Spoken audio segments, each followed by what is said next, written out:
জ্বরের ধরনটা অনেকটা পরিবর্তন হয়ে গেছে। আগে যেমন জ্বর এলে আমরা চাপা দিয়ে একদম কম্বলের তলায় চলে যেতাম, এখন তো সেটা হয় না। এখন ডাক্তারবাবুরাই বলেন যে আপনারাই যেমন বলেন পাতলা জামা পরে থাকতে। তো জ্বর এলে এই যে মানে এসিতে থাকা বা ফ্যান চালানো কতটা সঠিক?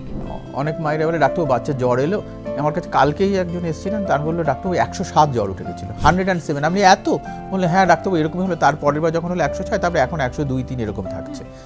তো যাই হোক, তা আমরা বলি যখনই মা কমপ্লেন করে, মায়েরা তো এখন তো সবসময় ফোন করে আর কি, জ্বর কমছে না জ্বর কমছে না, সে মিড নাইটেও ফোন করে যে আমি খাওয়ালাম ওষুধ জ্বর কমছে না। তা আমরা সবসময় এরকম বলি যে আপনি ভালো করে গাটা মুছিয়ে দিন, তারপরে দরকার একটা গামছা ভালো করে ভিজিয়ে গায়ে পেঁচিয়ে দিন, গায়ে পেঁচিয়ে দিয়ে আপনি ফ্যানের তলে শুয়ে দিন। তাহলে তার ফলে কি হবে, ওই লিন তাপ মানে শরীর থেকে তাপটা নিয়ে উঠে যাবে, তাতে কিন্তু বাচ্চার জ্বরটা কমবে। এমনকি এসিতে শুয়ে দিলেও ভালো, একদম কোনো অসুবিধা নেই।